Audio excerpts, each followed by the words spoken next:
Now, the greatest radio shows of all time.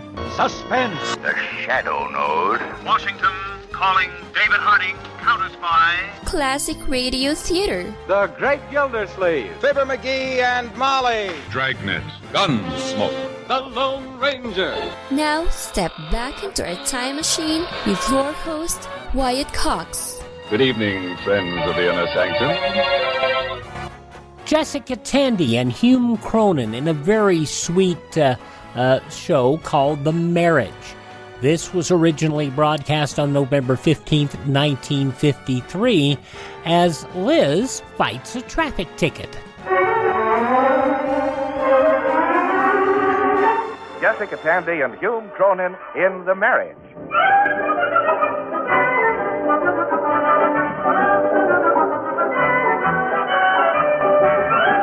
The sponsors of this program offer no endorsement of the opinions, philosophies, stubbornness, or confusion of the persons represented therein.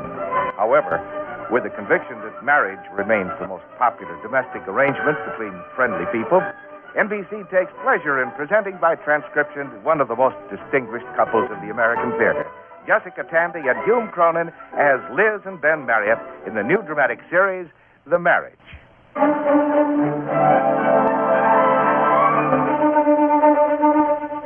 The other day, I saw a picture of a man in a magazine who was constructing a model of the Empire State Building out of bottle tops. And I wondered why any man would spend his time this way. Now, if it were a housewife, I'd understand. A housewife has certain hours of the day. Not many, but they do come up when there's nothing to do but wait. I suppose you'd call early evening the waiting time. Like now, with dinner over and Pete and Emily in their rooms doing their homework, so you'd never guess how with the radio going. And me on the sofa thumbing through a magazine, waiting. This time it's for Ben, who's tied up at the office or some conference or who knows, maybe building something with bottle tops himself. 1 minute, dear. Lose your key again? Oh. I must see Mr. Marriott at once. May I come in? Why, yes. My husband isn't home. Oh, he's on his way. Oh? I phoned his office. You must excuse me, but he said to absolutely rush over here if anything came up. Well, please sit down. Oh, thank you. My plane leaves tomorrow morning for Rome, and now this awful complication. The minute I saw him tonight, I knew there'd be trouble. He was wearing his Homburg. That's his difficult hat. Who, Ben? He doesn't wear a Homburg. Oh, no, my husband. He's such an idiot. Though we are fond of each other despite all our... Well, I guess that helps. He's an absolute child. Maybe that's why I married him. He was so dependent on me. I couldn't do without him, if you know what I mean. Yes, I think I do. He's got his nerve acting this way with Anna waiting for me in Rome. Anna? Anna Magnani. I'm doing the costumes for her new movie. Oh. It's one of those marvelous Italian movies. You know, everyone's so terribly poor. It's like The Bicycle Thief, except she steals a Cadillac. Well, that ought to be simple to hide. Well, but I'm sure Mr. Marriott will clear this whole situation up for me. Oh, I'm sure. I've always found him charming, an absolute angel. Oh, I never did tell you my name. Forgive me. It's Lydia Otis. How do you do? I'm Mrs. Marriott. So it's sweet of you to be patient with this horrible calamity. Oh, that's perfectly all right. We have emergency calls just like doctors. Ben even gets called in the middle of the night. Really? Accident cases, suicide in the family. Once a lady got bit by a dog and phoned. Who won that case? Oh, Ben wouldn't take it. He never prosecutes animals. Never prosecutes. Well, you know, I just felt there'd be trouble with my husband before I left, and I tried so hard to make it easy for him. I introduced him to some charming women. Why, I found him a perfectly darling ballet dancer. Your husband doesn't like ballet dances? Oh, dear. Didn't I tell you he's not my husband? We're practically divorced. Oh, well, practically is better than none at all. And what do you do, Mrs. Marriott? Oh, nothing. Housewife. Children, too. Well, that's not exactly doing nothing. Yeah, I know what the books say. It's supposed to be a career, but I wonder. Now, take yourself. Hello, Liz. Hello. Mrs. Otis. How are you? I knew you were here. I checked back at the office. He's acted up again. He doesn't like the settlement. I thought he'd agreed. He was wearing his tweeds that day. When he's being British, he'll agree to anything. If you'll excuse me... Please, don't go. It'll be in the papers anyway. He'll say something stupid, as usual. Now, just sit back. Would you like a drink? Oh, I'm late already, but thank you so much. Cigarette? You're a darling. There you are. Now, just relax. When's your plane leaving? Tomorrow at 10. You'll be on it. And I'll be there as your lawyer to put you on it. As for your husband... Liz, dear, would you light me a cigarette, please? As for your husband, or ex-husband very soon... Here you are. Thank you. I'll have a straight talk with him before you're out over Sandy Hook. And believe me, there'll be no more hitches to this divorce. Now, you feel better? Yes. You're a dear. I am. I mean, it'll be done. Your cigarette went out, dear. Huh? Oh, thank you. Then I can leave without any worrying. Such a relief to have you take over. I'll cable you in Rome. Oh, I'll have to rush off now. I have 100 appointments all the way to midnight. Can I get you a cab? Oh, no, I'll be all right. Oh, no, it's no trouble at all. Mrs. Marriott, arrivederci. Oh, bon voyage.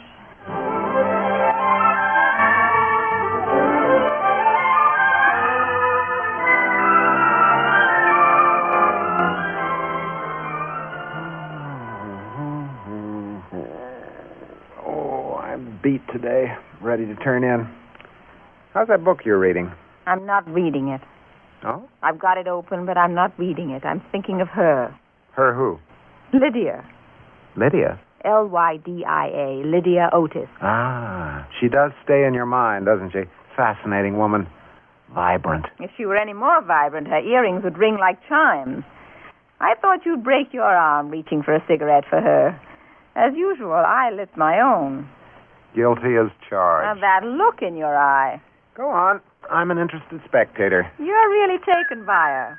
And why not? She's attractive, intelligent, and you wanted to please her. I please all my clients. This, my dear, was a non-client please. It was a he pleasing a she. I'm not jealous. No, I'm just cynical. When you walked in and saw her, you lit up like a pinball machine. Off to Rome we go. Dear Anna is waiting. Arrivederci. Your mouth was wide open. I suppose my inlays were showing. I'm joking. Well, I'm half joking anyway. Liz, you have to admit she's living a full life for a woman. Busy with all those activities. You have to admire her for that. Oh, you're so serious. Well, I am serious. I know you are. You're going to get up early and get down to the airport and put vibrant Lydia on the plane. You said so. I'd love to be there and watch you carry her up the ramp.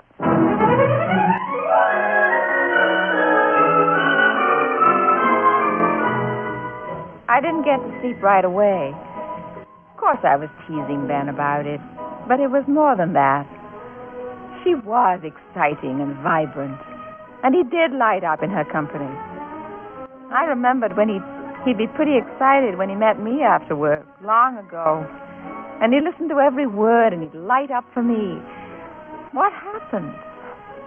And wasn't it partly my fault? I started out as a wife and mother and wound up taken for granted, half vacuum cleaner and half pressure cooker.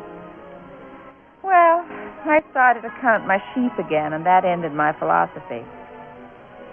The next morning, passing the supermarket, I couldn't help thinking of her in Rome, passing the Colosseum. I was starting to cross the street when my daydream was broken by the door. Look out! Hey, kid, come back here. I want to talk to you. Hey, kid, come back. That's a fine way to drive. Huh? You almost hit that boy. Oh, look, lady, are you his mother? No, I'm not, but I have children of my You're own. not his mother. Don't yell at me. You weren't very careful, mister. Look, lady, I'm a careful driver. You see the sticker on my windshield? Merit Driving Award. You almost hit him, though. It could have been serious. Look at this intersection, lady. Just look at that. Every time I get near this corner, I pray. It's laid out like a Parcheesi board. 5 streets crossing at the same time. How that 5th Street ever got there, I don't know. There's no excuse for almost running over a child. Not looking for an excuse, lady. I'm trying to explain. I am very unhappy about this street situation. I did not build the streets. I did not lay them out this way. You be careful next time. Yes, ma'am. Can I go now? Jessica-Tandy, Hume-Cronyn, The Marriage from November 15th, 1953 on Classic Radio Theater with Wyatt Cox. Thank you for tuning in to Classic Radio Theater with Wyatt Cox. More of Jessica-Tandy and Hume-Cronyn, The Marriage, November 15th, 1953.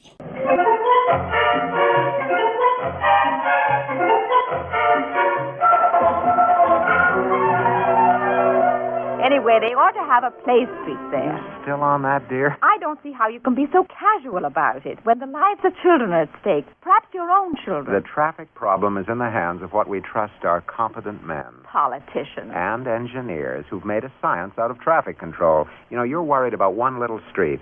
There are thousands of streets, tens of thousands. That one single street intersection is all I know about, and it's dangerous. Something should be done. Ben, couldn't you do it? Me? Well, you're a lawyer. Lawyers can't do everything. If they can put their clients on a pain personally, they can just as easily get in touch with the police department and demand some action. I'll overlook the first part of that sentence. As for the second part, it isn't that simple. Don't you know anyone down there? Some contact. Only the man who takes my money for the parking tickets. Look, Liz, something ought to be done, sure. I just want to be practical and point out some of your problems. Go right ahead, I say, except I don't think you'll get anywhere. That's my summation to the jury. I fell asleep that night, but slept uneasily. I didn't know the boy who was scared by the car, but suddenly he had Peter's face. He was my boy on his way to school. He turned at the intersection to wave goodbye, and just then I heard a low, strange sound in my sleep coming closer, and then louder, and it turned into the sound of truck brakes, and I called out, "Look out!" Baby carriage. What? Baby carriage. What, Liz? Baby What? carriage. Baby carriage? What? Liz, you didn't... I mean, are we? What are you talking about? Are we having another? Are we? No, dear, we're not. Go back to sleep.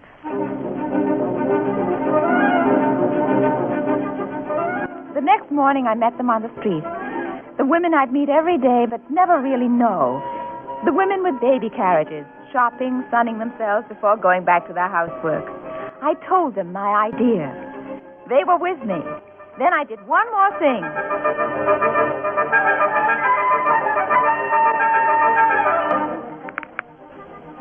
Hello? May I speak to the news editor? It's very important. Thank you. Yes? Hello? A news editor? I want to report something that's going to happen, but hasn't yet. And when it does, you might want to have a reporter there. Who is this? This is Mrs. Elizabeth Marriott, and I want to tip you off that something of unusual interest will take place in just 1 hour at the intersection of 6th Avenue and 10th Street. Nobody on a window ledge, is it? We're getting too many of those calls. Oh, no, this is much more exciting. Axe murder? Oh, no, this has spectacle, my dear man. Will you send a reporter down, or shall I try another newspaper? 6th Avenue and 10th Street. Okay, we'll take a chance.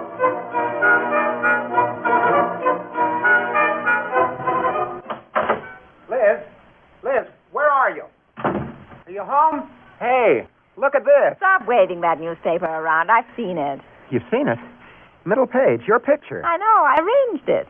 You arranged it? Uh-huh. Stop repeating my words as though you're struggling back to consciousness. Baby carriage brigade. Mothers protest traffic dangers. At noon today, some 20 to 30 mothers, formidably armed with baby carriages, successfully held up traffic at the intersection of 10th Street and 6th Avenue for 15 minutes. Did you really? Uh-huh. That's marvelous. For 15 minutes. And presented a petition to a police car for the installation of a traffic light. I borrowed the baby carriage. It was the photographer's idea. And the baby? That wasn't a baby, dear. It was a head of lettuce. Baby carriage. That's a wonderful... How'd you ever get it? Oh, you seem to forget that I once earned a living for both of us with my ideas.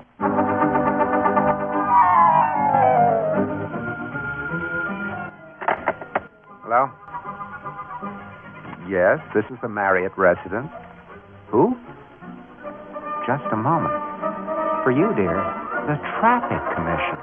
Thank you. Hello? Yes, this is Mrs. Marriott speaking. Ben, would you light me a cigarette, dear?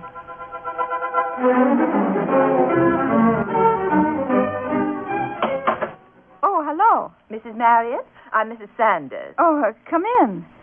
Well, won't you sit down? Thank you. I won't stay but a moment. I'm from the section across the park.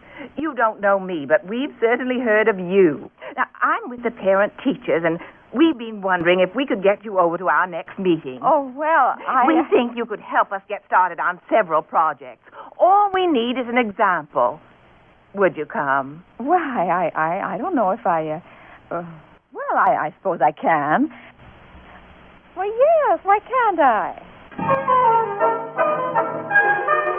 I guess it just kept snowballing, as they say. I became known as the traffic light girl, the baby carriage bombshell, and other nicknames. It was kind of exciting. That's fine. All right. We're almost set. You stand over here, Mrs. Merritt. Just be natural. Be yourself. Just want a half minute of home life to cut into newsreel footage of the latest baby carriage brigade. 6 so far, huh? Not bad. All right, boys, on the camera. Excuse me, Sonny. I'm not Sonny. I'm Mr. Marriott. How do you do? Say, would you plug this wire into that socket? Huh? Fine. Oh, Mr. Marriott, would you mind moving this table out of the room? Well, it's kind of heavy. Sure, you can do it. Watch it! Okay, skip it.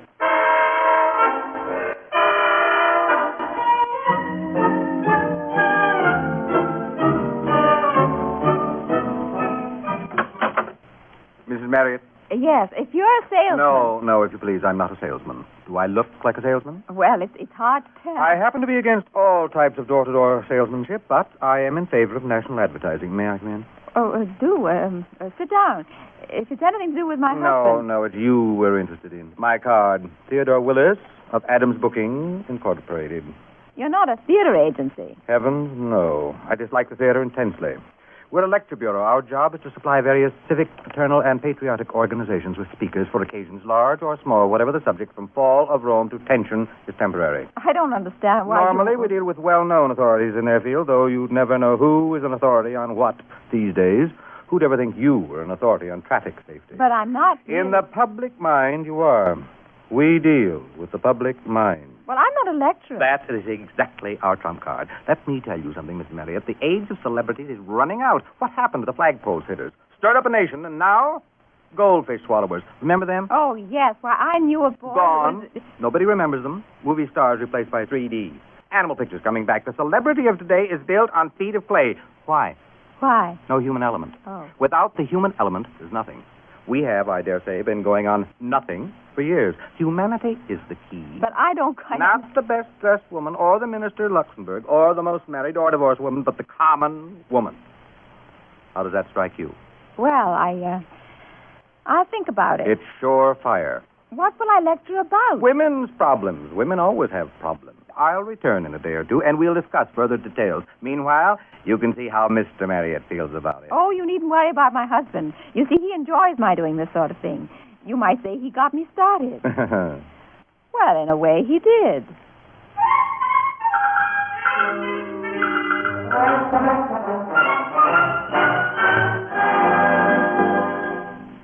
What's this? Dear Ben, afternoon conference on international child care in backward areas, followed by dinner. Would you remind Emily to bring evening dress to Hotel Collingwood, 9th floor. P.S. Dress in closet. Love.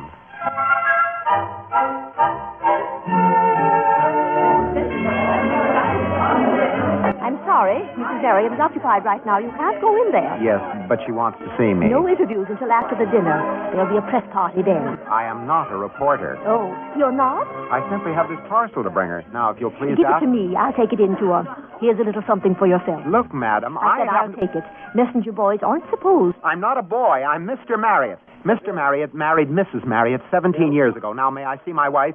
Or do I have to come back with a license? I'll find out if she's available. Available? Now, listen, my dear woman. There she is. I see her. She's right inside the door. No, I don't think so, Liz. gentlemen. I couldn't go to Copenhagen. That's Liz. absolutely out of the question. I have a family. It's quite impossible at the moment. Listen, that's her. Liz, it's me. Have you any identification? Yes, I have a tattoo on my chest. A naked woman. Here, I'll show you. Oh! Ben, how nice of you to come. Oh, what's the matter, dear? You look pale. Now, Liz, I want to tell you... How's it going? Well, fine. Why didn't Emily bring the dress? She had some work after school. Besides, I wanted to come. Just to see what you're mixed up in. And anyway, why the afternoon and the evening? Isn't one enough? Oh, but dear, it's the same event. The evening dinner is the culmination of the afternoon. When are you coming home for the final culmination? Later. I'll make out all right. Want me to pick you up? No, I'll get a ride. Will you make out for dinner? Dinner? Oh, sure, dinner. Let's do that sometime, shall we? P.S. I'm in the phone book. November 15th, 1953, Jessica Tandy, Hume-Cronyn, The Marriage, on Classic Radio Theater with Wyatt Cox. A conclusion next.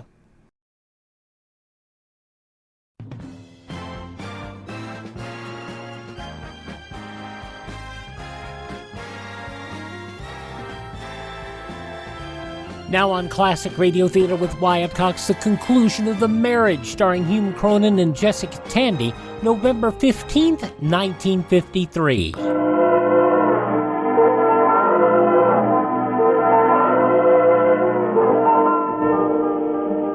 Then it happened. I suppose I half expected it all along, but it was surprising just the same. I don't remember how long it was since I found someone waiting up for me late at night, grimly seated in a chair facing the door.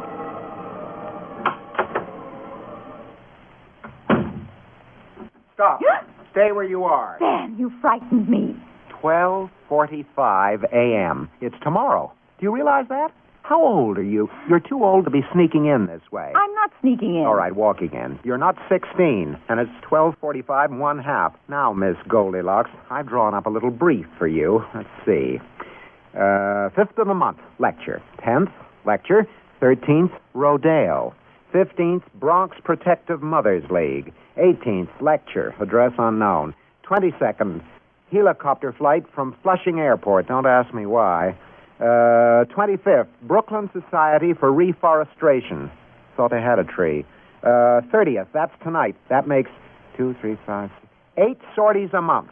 All very well, but enough is enough. Look at this house. I'm sorry. I guess I have neglected The laundry has forgotten to starch my shirt collars. I'll remember to speak to them. No heat in the radiator. I do not put heat in the radiator. Things are just falling apart. And your family. You never thought of that, did you? You never considered for one moment the psychological damage inflicted on your 2 children by your neglect. They love it this way. They need you. Next charge. Well, you must know I need you.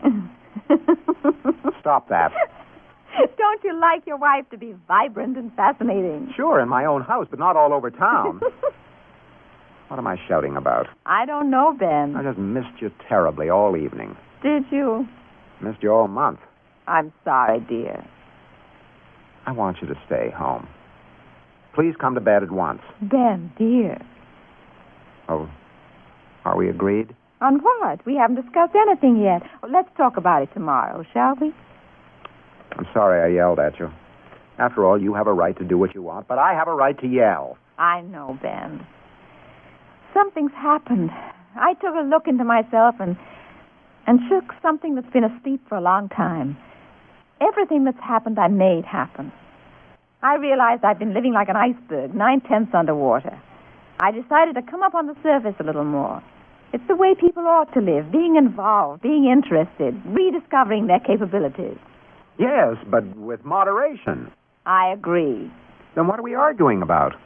Mrs. Marriott, if you can find time for it on your schedule, why don't you come over here and I'll kiss you?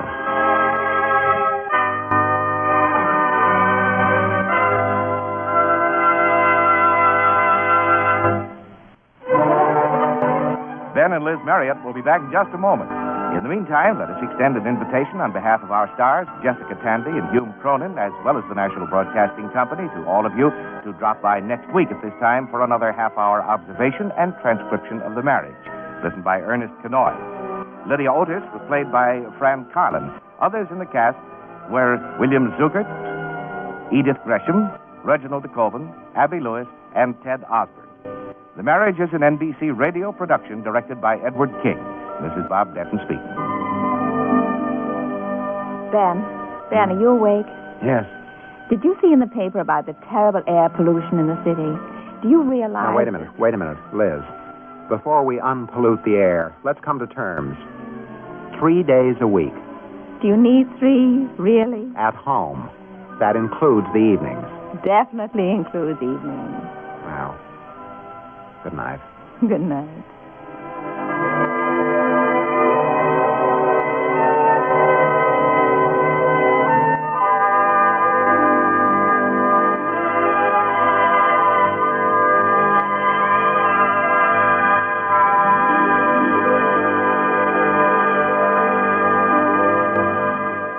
November 15th, 1953, The Marriage on Classic Radio Theater with Wyatt Cox. Now on Classic Radio Theater with Wyatt Cox, we present part 2 of the 5-part yours truly Johnny Dollar story, The Broderick Matter. This was originally broadcast November 15th, 1955. From Hollywood, it's time now for Johnny Dollar. This is Carl Walden. There's a message here for me to call you. Oh, yes, Mr. Walden. I'm with Eastern Trust Insurance Company. We're trying to locate an insurance beneficiary named Lorraine Broderick. Understand she lived in your apartment building up until 1953. Well, who told you that? A doctor she worked for here, Dr. Pollard. I don't know where she is, Mr. Dollar. I haven't seen her for 2 years. We're trying to pay off a claim, Mr. Walden. Didn't she leave a forwarding address or give you any idea of where she... No, not a thing. You've got a job on your hands, pal. Huh? I don't think that baby wants to be found. Got a couple of minutes? Yes. I'll be right over.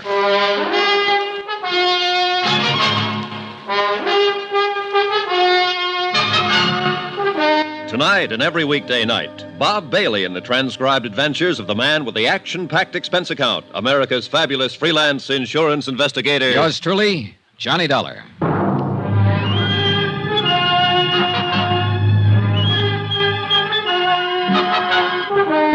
Expense account submitted by Special Investigator Johnny Dollar to Eastern Trust Insurance Company Claims Division, Hartford, Connecticut. The following is an accounting of expenditures incurred during my investigation of the Broderick matter. Lorraine Broderick, that is, missing. Expense account continued. Item 6, $14 even, photographs. The photographer who had taken the pictures of the 1948 graduating class at St. Charles High School still carried the proofs in his files. Among them, 4 poses of Lorraine Broderick. I'd stopped by to get them on my way out to see Carl Walden, apartment house manager. He hadn't changed his mind about anything since our phone conversation. No, sir. She doesn't seem to want anybody to know where she is. She'd have left a forwarding address or something like that. Instead, she pulled out in the middle of the night bagging baggage, and that's the last we ever saw of her. Just when was this, Mr. Walden? About the middle of December or so, 1953. Yes, it was a couple of years ago. Mm-hmm. Oh, you want one of these? No, thanks. I don't smoke. Can you think of any place she might have gone, Mr. Walden? New York City. Oh, why New York? Well, it's the closest place to go, isn't it, for somebody like her? I'm not so sure I know what she was like. I've had several different versions, Mr. Walden. Say, you talked to that doctor she worked for? Yeah. Boy, I'll bet his version was a pip. How do you mean? Well, she walked out on him.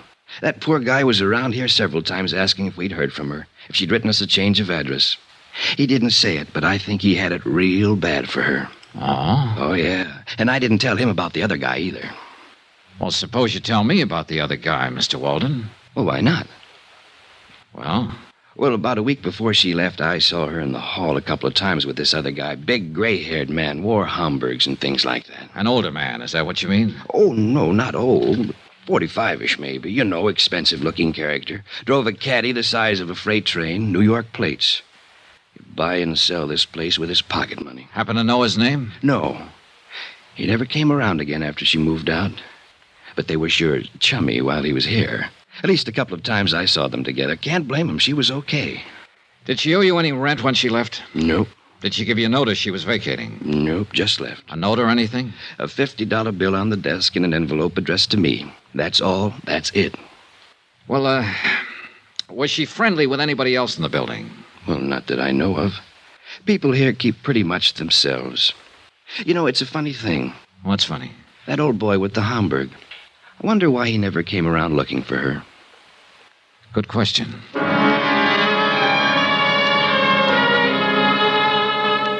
Expense account item 7, $22, advertisements. I placed ads in the personal columns of every New York paper. Anyone knowing the present whereabouts of Lorraine Broderick, please contact. I spent the rest of the day interviewing the Cadillac dealers in town on the off chance that one of them might have serviced the Cadillac with a New York plate sometime in December of 1953. No one remembered the man Walden had described. I even tried the service records. Impossible to check. The case was stalemated that way for 5 days. Last Tuesday, things picked up. Johnny Dollar. Hello? Hello, who is this? Johnny Dollar? Yeah. Can you hear me very well? Johnny, I'm calling from New York. Hey, who is this? Why, it's Lorraine. Lorraine. Yes, I saw your advertisement in the papers, Johnny. I wondered what you wanted. Johnny. Why, yes, that's what I always called you, isn't it? You never met me before in your life. Hey, what is this? Why, just a moment. Go ahead, Mr. Dameron. Mr. Dollar? Yeah. Just what is your business with Lorraine Broderick? I want to find her to pay off an insurance claim. Now, who are you? I see.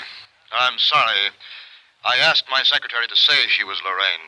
I've been listening on the extension. I'd like a little more explanation than that, Mr.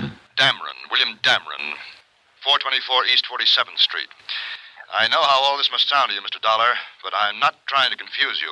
Well, I am confused. Do you know Lorraine Broderick? Yes. Then let's take it from there, Mr. Dameron.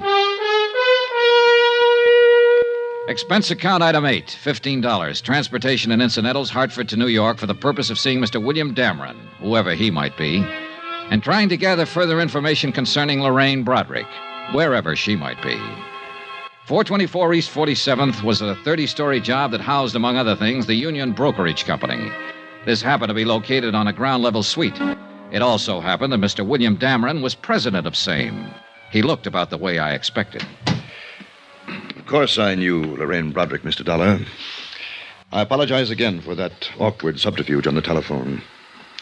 You say you represent an insurance company? That's right. May I see your credentials? Well, sure. Here you are. Investigator. Thank you. We're trying to pay off on a policy, Mr. Dameron. A man named John Smith left Lorraine Broderick a small estate of $1,500. I see. Can you tell me where she is right now? I'm afraid I can't. Oh, sit down, Mr. Dollar. Sit down, please. Oh, thanks. I take it you knew her in Hartford. That's right, I did. She came here to New York with me. Oh? Let me assure you, there was nothing improper about it. I met Lorraine when she was working for a dentist there, a doctor... oh, whatever it was. I happened to have had a little dental trouble on a trip there. I found the dentist and I met her. When I suggested she drive to New York with me, I did it with the understanding that we were to be married here. Uh-huh. You couldn't have known her very long, Mr. Dameron.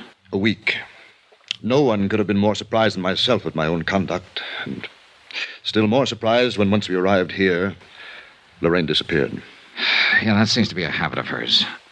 Tell me about it, Mr. Dameron. Look, you're talking to me, not the insurance company. Very well.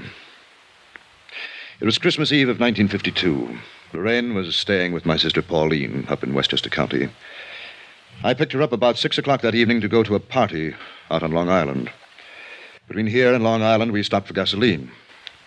I left the car for a moment, and when I came back, Lorraine was gone. And, well, that's it. Did you see her or hear from her after that? No, I didn't. Did she leave a note in the car, a message of some kind? No. I don't quite get this, Mr. Dameron. You were going to be married after you knew her only a week. You brought her here to New York, and a few days later, she just stepped out of your car in a filling station and disappeared. It's quite reasonable from her point of view, I suppose. But not from mine. It doesn't make sense. Did you have a fight, an argument or something? Oh, no. Well, what was it? Nothing. I don't think I would ever have argued with Lorraine. Lovely, gentle, sweet. Yeah, I know.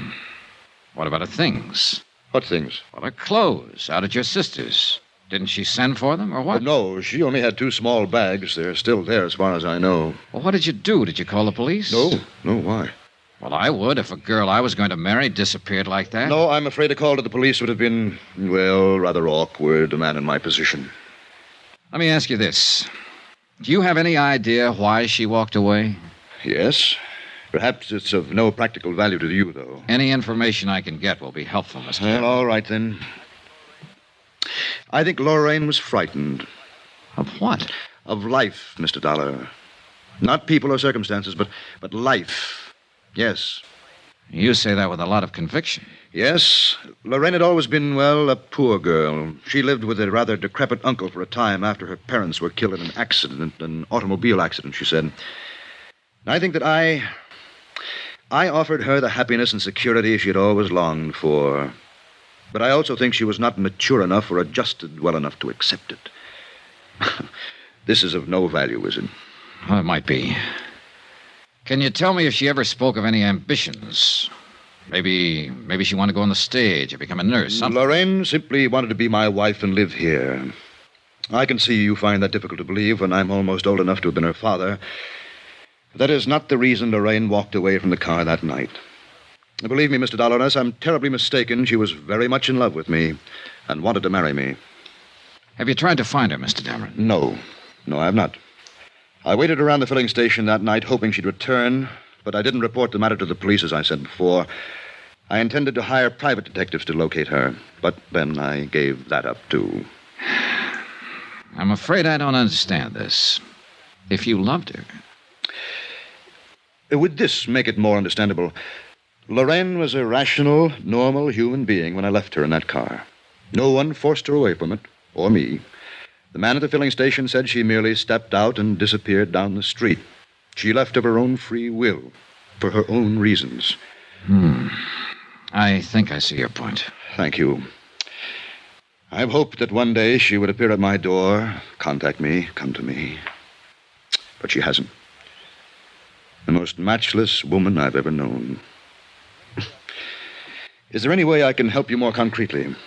If you could tell me the exact location of that filling station. Yes, I believe I can do that, but why? Last place she was seen alive. Oh, that word alive. Just a word, Mr. Dameron. Have you spoken to many people who knew her? A few. The dentist she worked for, an apartment house manager, principal in her high school. Mm-hmm. Yeah, I think they all told me the truth. The what? The truth. You know, how it actually was. What really happened. Oh, Mr. Dameron, she would have run out on you in Westchester, taken a cab from your sister's place with her luggage, or she could have come to you and called off the marriage. Mr. Dollar, now, looking at you and talking to you, anyone would be impressed by the fact that you're a reasonable and understanding man. I am.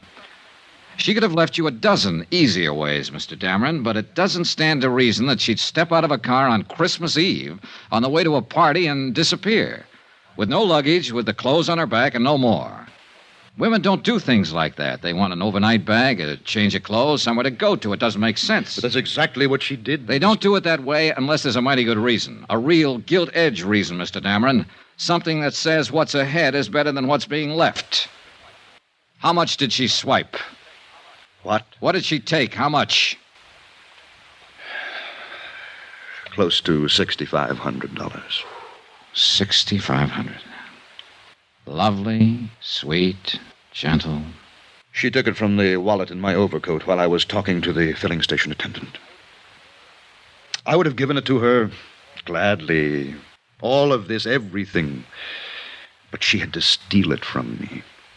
She had to steal it from me like some common little thief. There's truly no fool like an old fool.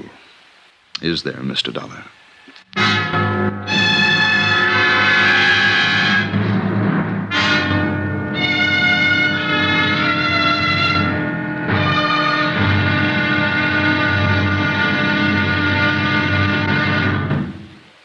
There'll be another intriguing episode of the Broderick Matter tomorrow. Tomorrow, when the trail really gets hot and goes right down on a police blotter.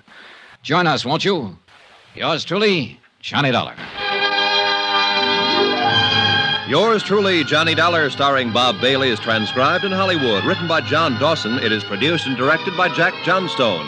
Be sure to join us tomorrow night, same time and station, for the next exciting episode of Yours truly, Johnny Dollar. Roy Rowan speaking.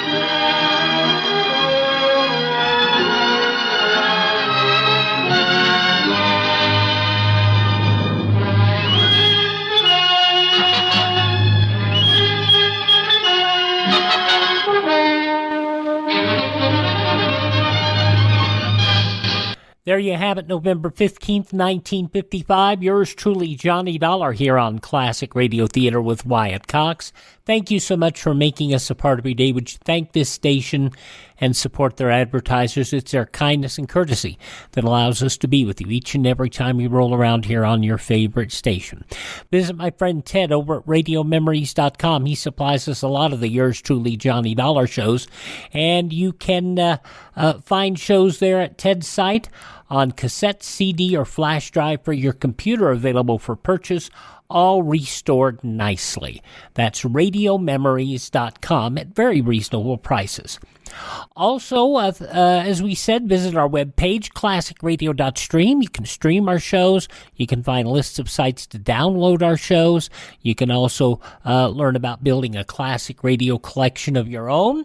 You can contact me, find our social media links, and if you'd like to help us build our classic radio collection here, or if you'd like to help us sustain our distribution networks, you can buy me a coffee. That buy me a coffee available at classicradio.stream. That is classicradio.stream. Thanks so much for tuning in. Tell all your friends the great radio shows are right here at this spot on the dial. Classic Radio Theater with Wyatt Cox on your favorite radio station.